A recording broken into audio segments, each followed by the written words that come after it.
Scott just made the point. Thomas Jefferson, you'll read to be a lot more secure, not just. Well, on my daily trip over to visit Instapundit, the online home of our friend the blog father Glenn Reynolds, I came across a tweet he'd cited by a foreigner, Milo Yiannopoulos, which read, "Republicans smugly predicting Trump will fail from self-inflicted wounds don't see what a stunning admission of their own failure that is." Boy, I couldn't agree more. What that means basically is if Mitch McConnell and John Boehner were actually doing their jobs as opposition leaders, there would be no appeal to the Donald at all. None. He'd be nothing but a collection of loose cannons and loose wires, and we'd laugh about the whole thing. But many millions of people are not laughing, and they're not laughing for one simple reason. Unlike the in-name-only GOP leadership that's afraid to touch a hair on Barack Obama's now rapidly graying head, Trump actually speaks his mind and doesn't back down. And so the American people are basically saying exactly what Abraham Lincoln had to say when other officers tried to tell him what a drunk and a clown and a loser Ulysses S. Grant was. Lincoln turned to them sadly, and without denying a word of the accusations, he simply said, "I can't spare this man. He fights." So let's bring in our trifecta stalwart Scott Ott, and sitting in for Stephen Green, who's out camping in the woods and hopefully will survive the bear attack, our friend the irrepressible Stephen Cruiser is with us today. Gentlemen, millions of American conservatives are rallying around this billionaire who's been a Republican and a Democrat and an independent, depending on which way the wind blows. Steve, do you think that's it? Do you think that in a world where, in the words of Mythios Holt, anyone who criticizes President Obama's golf swing is a racist, do you think that just fighting back alone is enough qualification for support these days? I think it's a very good starting point, and I think Trump's detractors, where they err is in trying to paint this with some kind of really broad brush or trying to not engage in any self-examination too. Trump is a reflection of a few things. The first one being how weary, as you mentioned, conservatives are with the Republican Party. We are extraordinarily disappointed in what we've been able to accomplish with this majority that I still think we have in Congress, but doesn't act like a majority, especially Mitch McConnell. He's just been absolutely awful from the beginning. I mean, his very first post-election press conference last year, he basically made it clear that he was going to fight with Ted Cruz more than he was going to fight with the Democrats. Yep. So that's the first thing is that Republicans are very, I mean, and it's just, this has gone on forever. This isn't something that's just bubbling up in the last year or two. We're talking about decades of this that's coming to the surface now. So that's the first aspect of it. The other aspect of it is something we were talking about right before we started rolling here, was that there are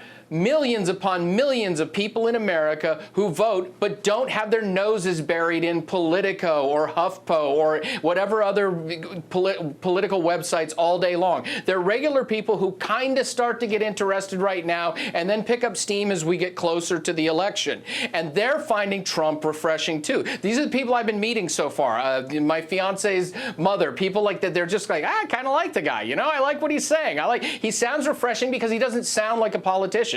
If there's one thing that even the people who don't pay a lot of attention to politics know, is that politics isn't working well in America right now. And maybe we don't need too many more politicians running things to change politics. And so he's kind of, you know, just the fact that he's so shoot from the lip is appealing to people right now. I don't think it's enough in the end to fix things, but you know, he's a reflection of how frustrated conservatives are with the Republican Party and a reflection of how frustrated regular Americans are with politics in general.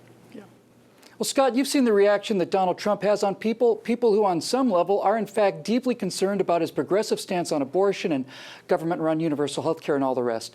Now, do you think that passion is a result, this passion that people have about Trump is a result of years and years and years of Boehner and McConnell? And for that matter, look, McCain and Romney and the legions of other highly placed GOP leaders who for years have simply refused to stop Barack Obama from destroying this country.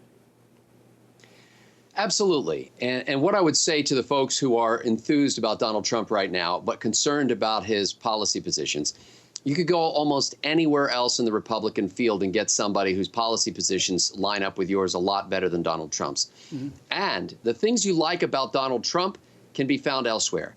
If you want to find somebody who really goes up against the establishment, Ted Cruz is your guy. He stood up at Red State Gathering and directly doubled down on his accusation that Mitch McConnell told him a lie when he was talking about legislation. He said that from the Senate floor. And he said, somebody said, they asked him, they said, do you think the Republicans in Congress are just not willing or able to fight? And Ted Cruz said, oh, they're willing and able to fight.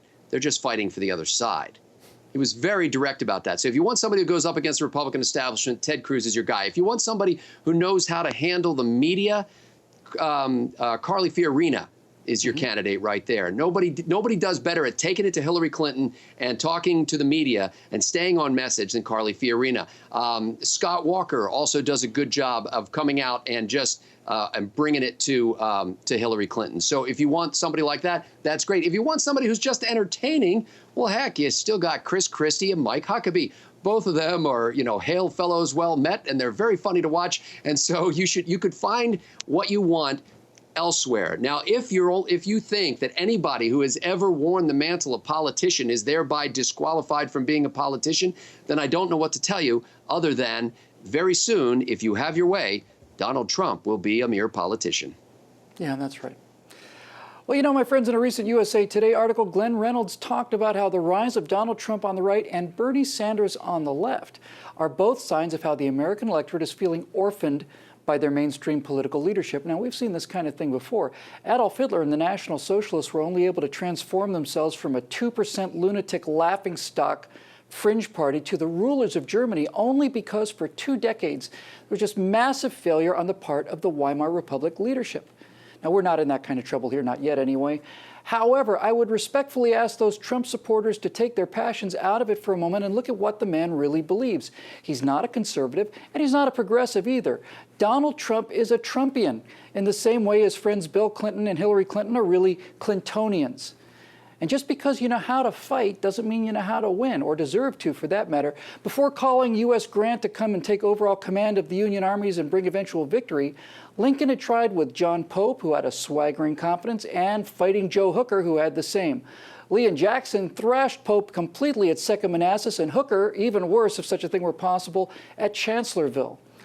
There's more to winning than just being a fighter, although God knows it's a start. For PJTV, I'm Bill Whittle.